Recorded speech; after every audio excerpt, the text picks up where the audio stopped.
Pour mieux s'immerger dans la réalité politique, sécuritaire, économique et sociale d'Israël, connectez-vous chaque matin sur Studio Kalita.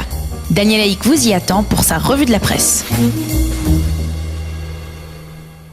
8h34 sur studiokalita.com, l'heure de la revue de la presse et des médias israéliens de ce matin, avec ce matin un titre particulièrement important dans l'affaire des sous-marins, ce fameux dossier 3000. Les médias israéliens se font depuis hier après-midi l'écho d'un développement. David Sharan, qui fut le directeur de cabinet de Binyamin Netanyahou après Ari Haro, a été arrêté et sa garde à vue a été prolongée jusqu'à vendredi. David Sharan, qui a donc été dans un passé récent l'un des hommes les plus proches du Premier ministre israélien, est soupçonné d'avoir reçu des pots de vin de Miki Ganor, l'homme d'affaires qui était chargé de faire remporter l'appel d'offres de sous-marins allemands à la firme ThyssenKrupp et qui est devenu il y a quelques semaines témoin à charge de l'accusation dans ce dossier 3000. Sharan entretenait des relations très étroites avec Avriel Bar Yosef, qui fut candidat de Binyamin Netanyahou au poste de conseiller à la sécurité nationale et qui est aujourd'hui l'un des suspects majeurs dans cette affaire des sous-marins. Les journaux affirment ce matin que plusieurs autres personnalités, dont un ancien officier supérieur de la marine israélienne et un ancien commandant des célèbres commandos marins de l'armée israélienne, cette unité d'élite très prestigieuse de Tsahal, ont également été arrêtés et interrogés par la police à la suite de révélations donc faites ces derniers jours par Miki Ganor. La grande inconnue reste maintenant de savoir si ces révélations vont, à un certain stade, toucher le Premier ministre Binyamin Netanyahou ou non. Pour l'instant, on s'en tient aux déclarations du conseiller juridique du gouvernement, Avichai Mandelblit, qui avait dit et répété à plusieurs reprises que M. Netanyahou n'était pas suspecté dans cette affaire des sous-marins allemands.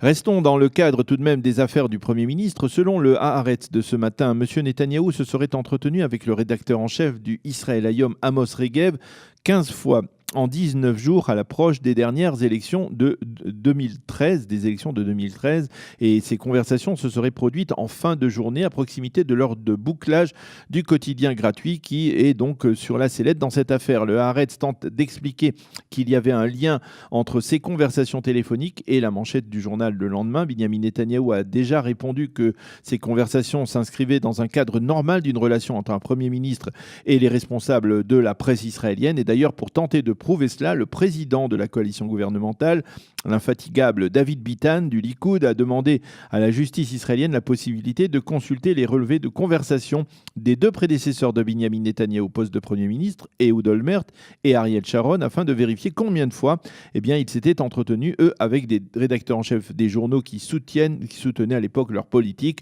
Il s'agit essentiellement du Yediot Aharonot ou du Haaretz. Le Maariv, lui, cite ce matin en évidence le témoignage d'un célèbre journaliste israélien, Yoav Yitzhak, qui est considéré comme un homme extrêmement sérieux et digne de confiance. Yitzhak accuse formellement cette fois la police d'avoir lancé de fausses accusations contre Sarah Netanyahou, l'épouse du Premier ministre. Selon Yoav Yitzhak, la police a d'emblée signé un accord disculpant Meni Naftali, l'intendant en chef de la résidence du Premier ministre. Et il s'agit là de l'affaire se rapportant justement à la résidence du Premier ministre dans laquelle Sarah Netanyahou pourrait être inculpée. À partir de cet instant, la police a donc ciblé Madame Netanyahou et elle a tout fait pour l'inculper ou tenter de l'inculper tout en passant l'éponge sur la responsabilité de Meni Naftali dans l'affaire dite de la résidence donc du Premier ministre.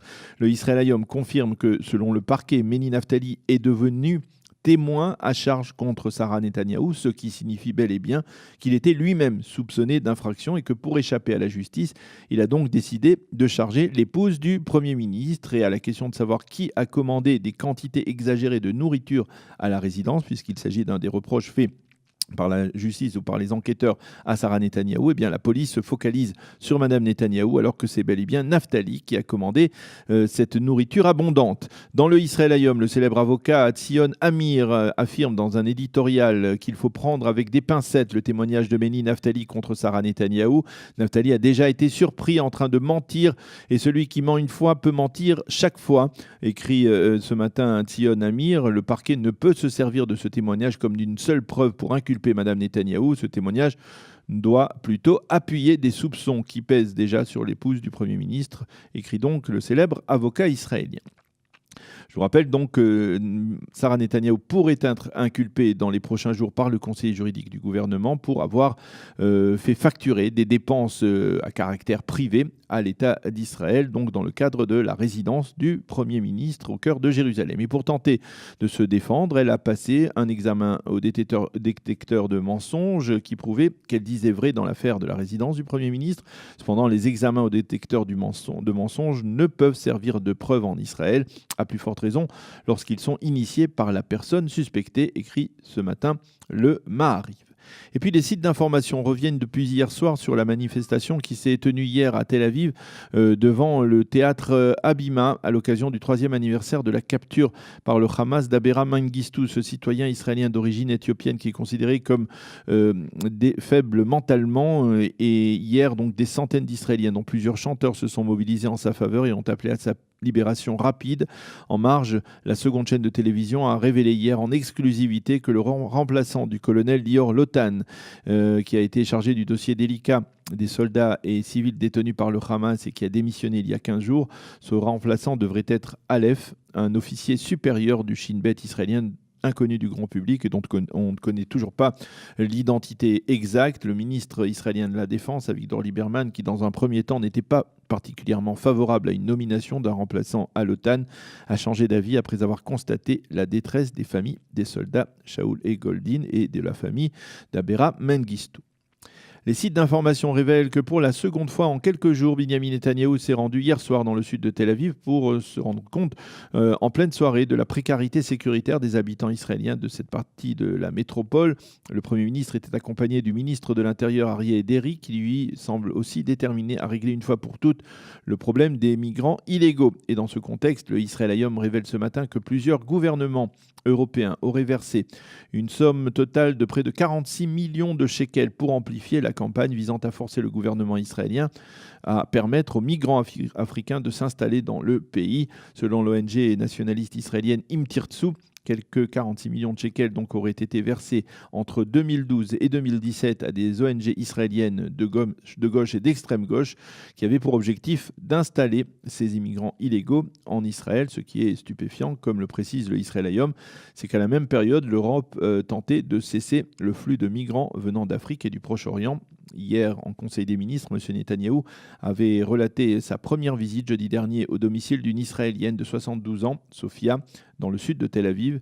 Elle craignait de sortir de chez elle la nuit à cause des migrants. Nous avons le droit, comme tout pays souverain, de préserver nos frontières afin d'empêcher toute personne d'y entrer illégalement, a déclaré M. Netanyahou, avant d'affirmer que la plupart des migrants africains n'étaient pas des réfugiés politiques, mais bel et bien des infiltrés illégaux venus en Israël pour des raisons économiques.